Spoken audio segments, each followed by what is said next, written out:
प्रेम से बोलिए श्री सत्यनारायण भगवान की जय।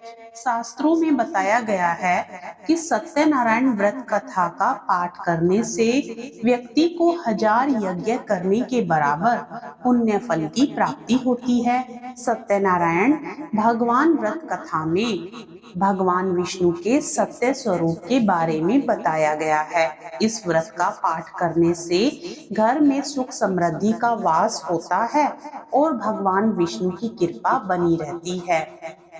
एक समय की बात है, नैमिषारण्य तीर्थ में सोनकादि 88,000 ऋषियों ने श्री सूत जी से पूछा, हे प्रभु, इस कलयुग में वेद विद्या रहित मनुष्यों को प्रभु भक्ति किस प्रकार मिल सकती है तथा उनका उद्धार कैसे होगा।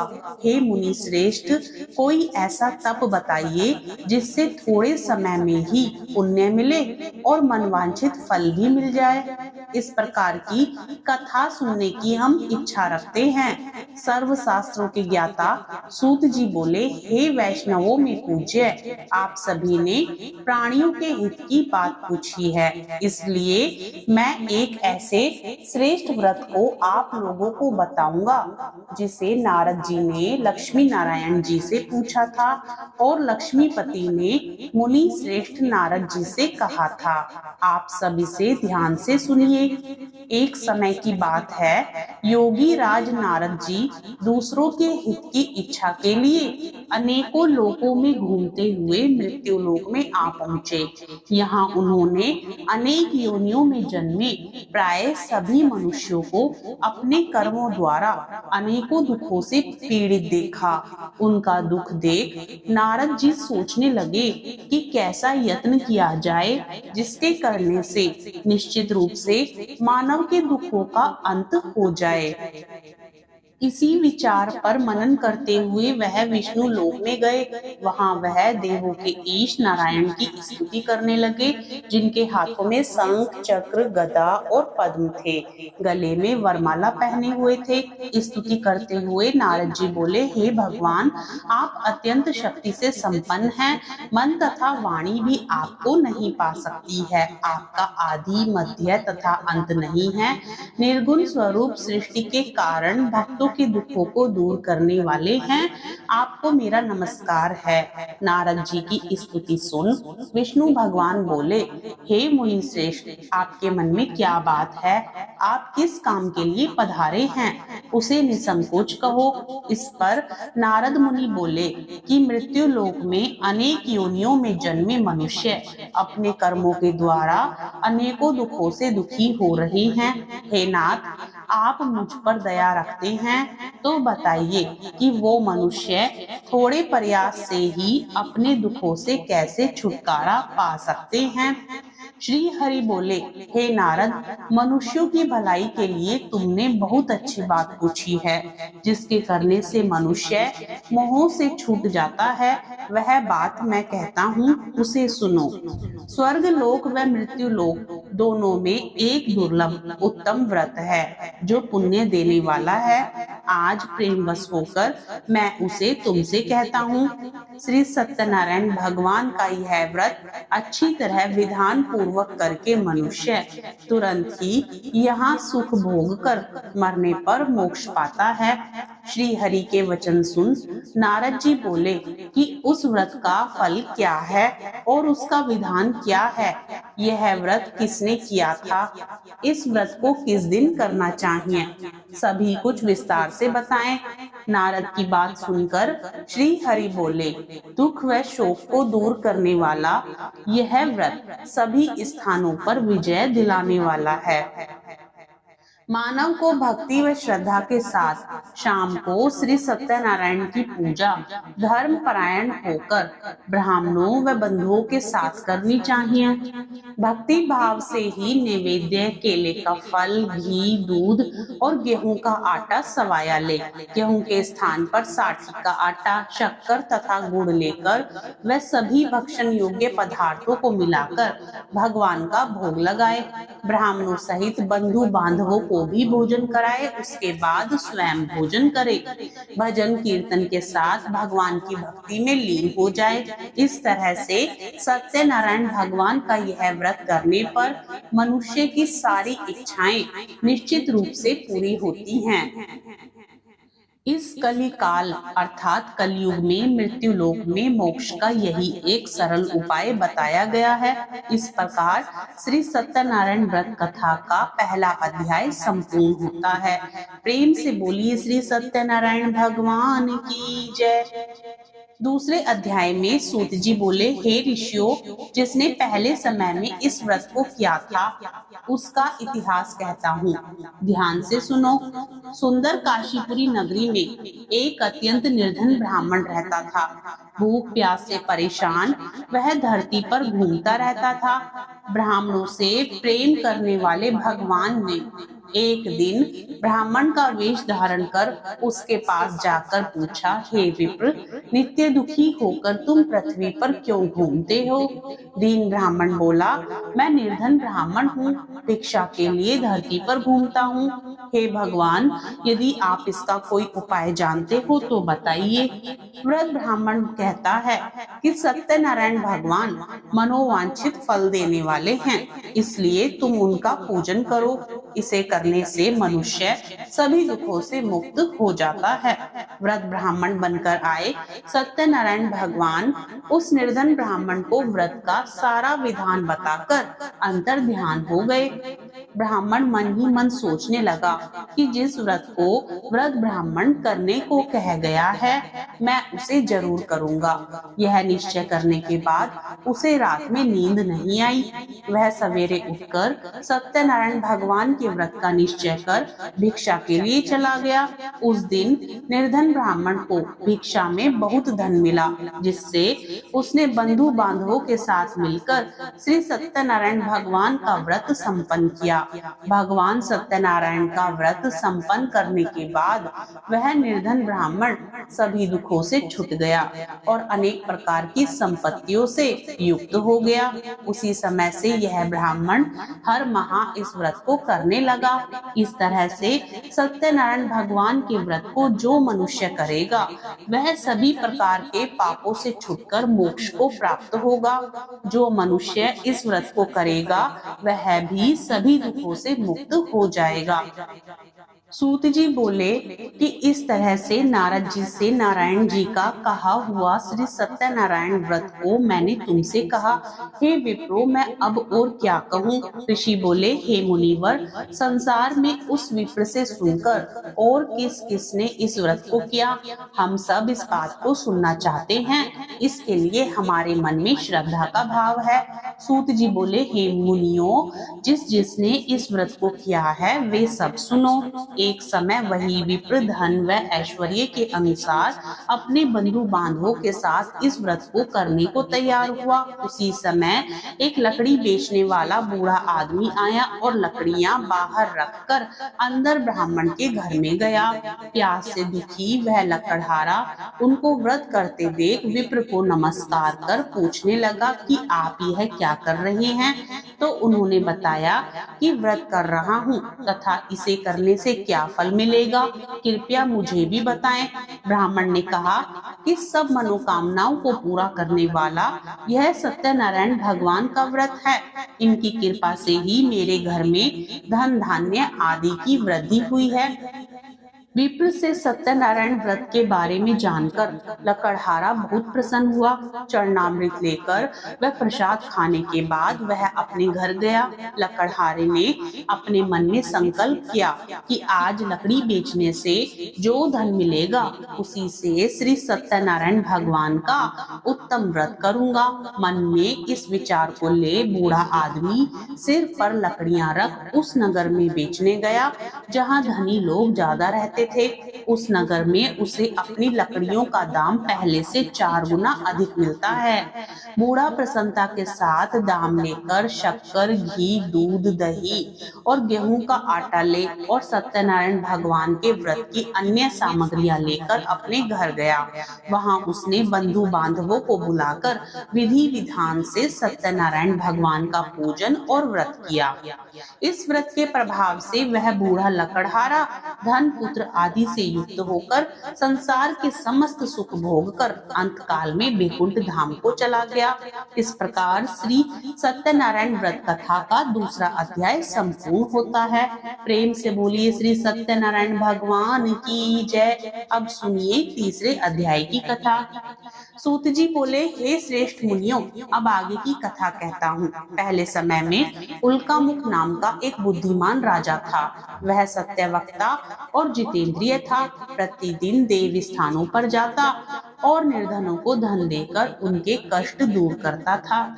उसकी पत्नी कमल के समान मुख वाली तथा सती साध्वी थी। भद्रशिला नदी के तट पर उन दोनों ने श्री सत्यनारायण भगवान का व्रत किया। उसी समय साधु नाम का एक वैश्य आया। उसके पास व्यापार करने के लिए बहुत सा धन भी था। राजा को व्रत करते देखकर वह विनय के साथ पूछने लगा, हे राजन, भक्ति भाव से पूर्ण होकर आप यह क्या कर रहे हैं? मैं सुनने की इच्छा रखता हूँ, तो आप मुझे बताएं। राजा बोला, हे साधु, अपने बंधु बांधवों के साथ पुत्रादि की प्राप्ति के लिए एक महाशक्तिमान श्री सत्यनारायण भगवान का व्रत व पूजन कर रहा हूँ। राजा के वचन सुन साधु आदर से बोला, हे राजन, मुझे इस व्रत का सारा विधान कहिए। आपके कथनानुसार मैं भी इस व्रत को करूंगा। मेरे भी संतान नहीं है और इस व्रत को करने से निश्चित रूप से मुझे संतान की प्राप्ति होगी। राजा से व्रत का सारा विधान सुन व्यापार से निवृत्त हो वह अपने घर गया। साधु ने अपनी पत्नी को संतान देने वाले इस व्रत का वर्णन कह सुनाया और कहा कि जब मेरी संतान होगी तब मैं इस व्रत को करूंगा। साधु ने इस तरह के वचन अपनी पत्नी लीलावती से कहे। एक दिन लीलावती पति के साथ आनंदित हो सांसारिक धर्म में प्रवृत्त होकर सत्यनारायण भगवान की कृपा से गर्भवती हो गई। 10वें महीने में उसके गर्भ से एक सुंदर कन्या ने जन्म लिया। दिनों दिन वह ऐसे बढ़ने लगी जैसे कि शुक्ल पक्ष का चंद्रमा बढ़ता है। माता पिता ने अपनी कन्या का नाम कलावती रखा। एक दिन लीलावती ने मीठे शब्दों में अपने पति को याद दिलाया कि आपने सत्यनारायण भगवान के जिस व्रत को करने का संकल्प किया था उसे करने का समय आ गया है। आप इस व्रत को करिए। साधु बोला कि हे प्रिय, इस व्रत को मैं उसके विवाह पर करूंगा। इस प्रकार अपनी पत्नी को आश्वासन देकर वह नगर को चला गया। कलावती पिता के घर में रह वृद्धि को प्राप्त हो गई। साधु ने एक बार नगर में अपनी कन्या को सखियों के साथ देखा तो तुरंत ही दूत को बुलाया और कहा कि मेरी कन्या के योग्य वर देख कर आओ। साधु की बात सुनकर दूत कंचन नगर में पहुंचा और वहां देखभाल कर लड़की के लिए सुयोग्य वाणिक पुत्र को ले आया। सुयोग्य लड़के को देख साधु ने बंधु बांधवों को बुलाकर अपनी पुत्री का विवाह कर दिया। लेकिन दुर्भाग्य की बात ये कि साधु ने अभी भी श्री सत्यनारायण भगवान का व्रत नहीं किया। इस पर श्री भगवान क्रोधित हो गए और श्राप दिया कि साधु को अत्यधिक दुख मिले। अपने कार्य में कुशल साधु बनिया जमाई को लेकर समुद्र के पास स्थित होकर रत्नासारपुर नगर में गया। वहां जाकर दामाद ससुर दोनों मिलकर चंद्रकेतु राजा के नगर में व्यापार करने लगे। एक दिन भगवान सत्यनारायण की माया से एक चोर राजा का धन चुराकर भाग रहा था। उसने राजा के सिपाहियों को अपना पीछा करते देख चुराया हुआ धन वहां रख दिया जहां साधु अपने जमाई के साथ ठहरा हुआ था। राजा के सिपाहियों ने साधु वेश्य के पास राजा का धन पड़ा देखा तो वह ससुर जमाई दोनों को बांधकर प्रसन्नता से राजा के पास ले गए और कहा कि उन दोनों चोरों को हम पकड़ लाए हैं, आप आगे की कार्यवाही की आज्ञा दें। राजा की आज्ञा से उन दोनों को कठिन कारावास में डाल दिया गया और उनका सारा धन भी उनसे छीन लिया गया। श्री सत्यनारायण भगवान के श्राप से साधु की पत्नी भी बहुत दुखी हुई। घर में जो धन रखा था उसे चोर चुरा ले गए। शारीरिक तथा मानसिक पीड़ा व भूख प्यास से अति दुखी हो अन्न की चिंता में कलावती के एक ब्राह्मण के घर गई। वहां उसने श्री सत्यनारायण भगवान का व्रत होते देखा, फिर कथा भी सुनी। वह प्रसाद ग्रहण कर रात को घर वापस आई। माता ने कलावती से पूछा कि हे पुत्री, अब तक तुम कहाँ थी और तेरे मन में क्या है? कलावती ने अपनी माता से कहा, हे माता, मैंने एक ब्राह्मण के घर में श्री सत्यनारायण भगवान का व्रत देखा है। कन्या के वचन सुन लीलावती भगवान के पूजन की तैयारी करने लगी। लीलावती ने परिवार व बंधुओं सहित सत्यनारायण भगवान का पूजन किया और उनसे वर मांगा कि मेरे पति तथा जमाई शीघ्र घर आ जाएं। साथ ही यह भी प्रार्थना की कि हम सबका अपराध क्षमा करें।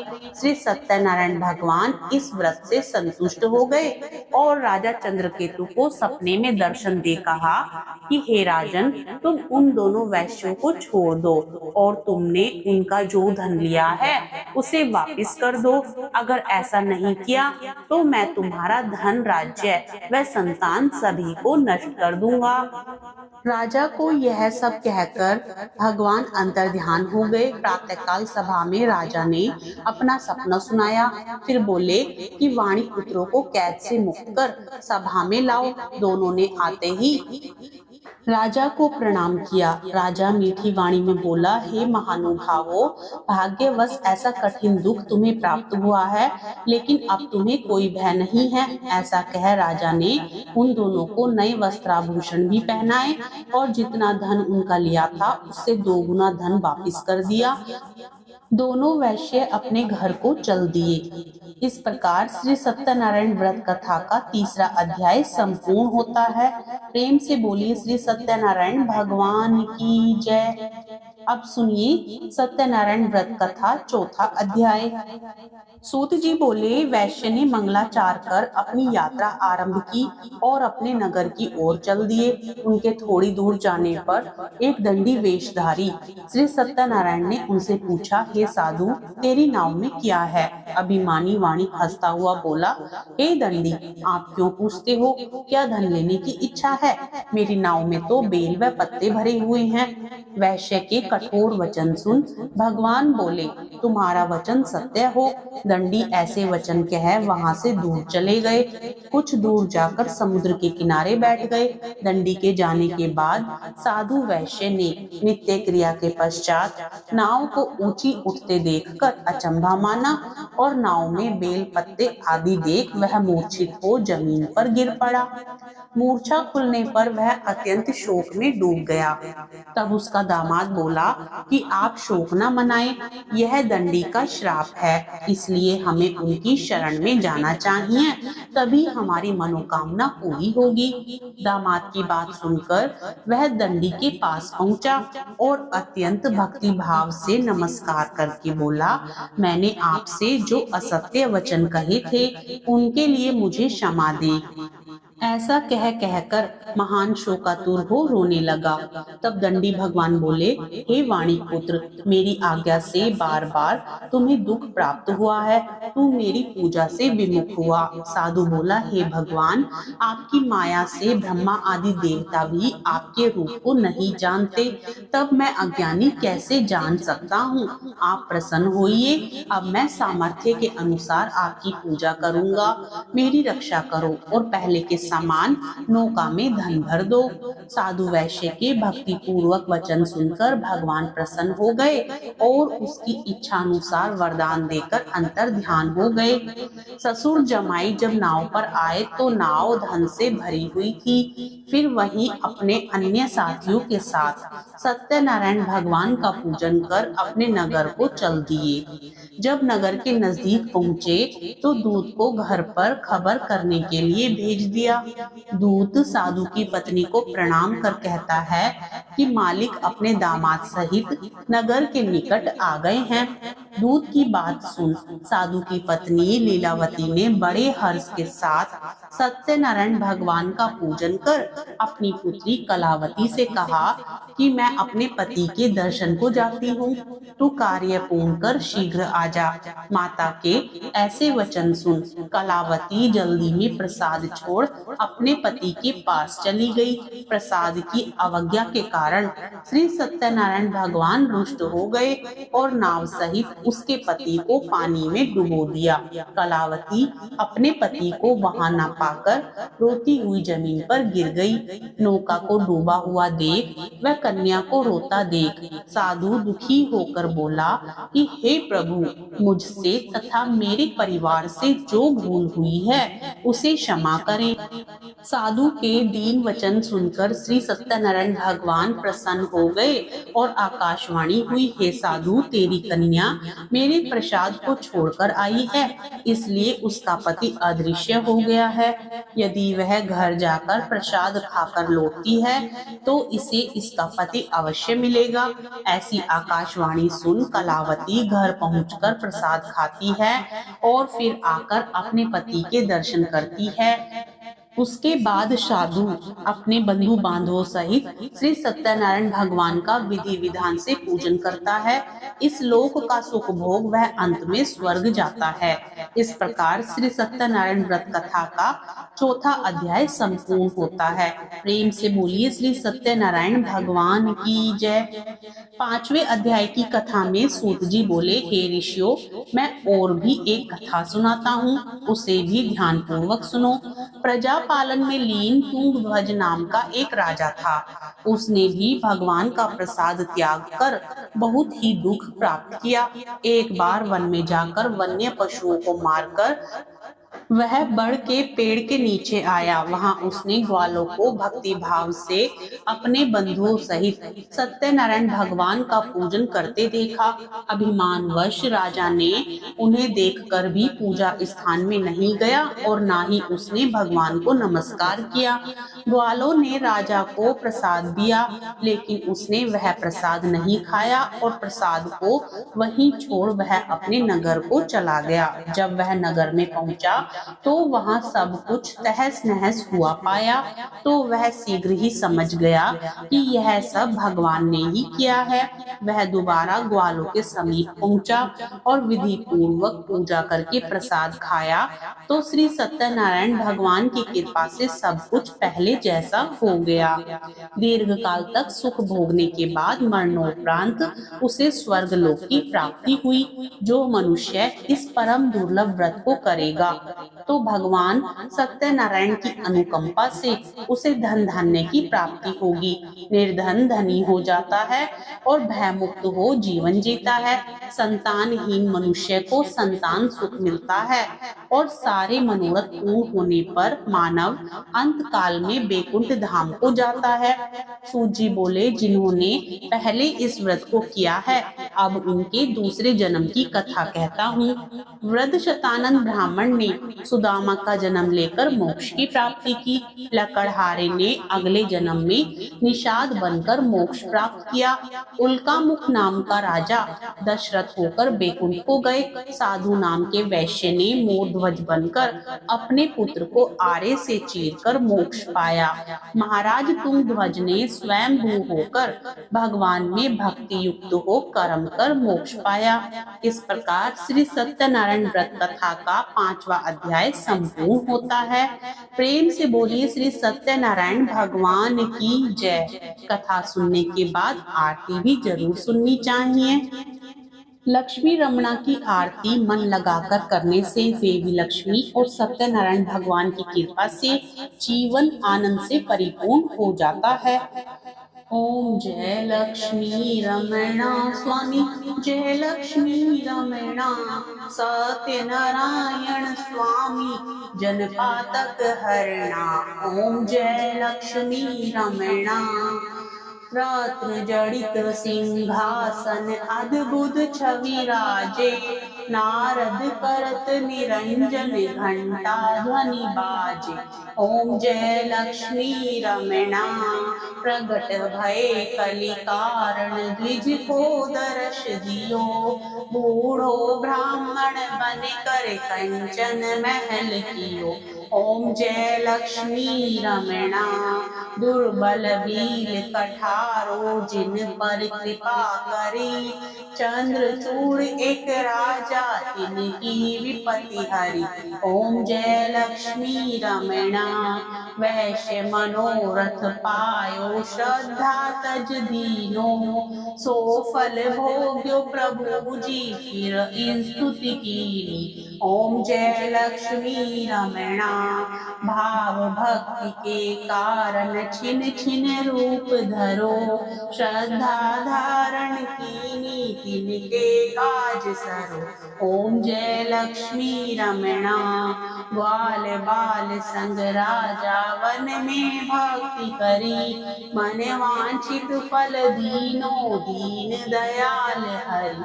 ओम जय लक्ष्मी रमणा चढ़त प्रसाद सवायो कदली फल मेवा। धूप दीप तुलसी से राजी सत्य देवा। ओम जय लक्ष्मी रमणा श्री सत्य नारायण जी की आरती जो कोई नर गावे। कहत शिवानंद स्वामी सुख संपत्ति पावे। ओम जय लक्ष्मी रमणा जय लक्ष्मी रमणा स्वामी जय लक्ष्मी रमणा। सत्य नारायण स्वामी जन पातक हरणा। ओम जय लक्ष्मी रमणा।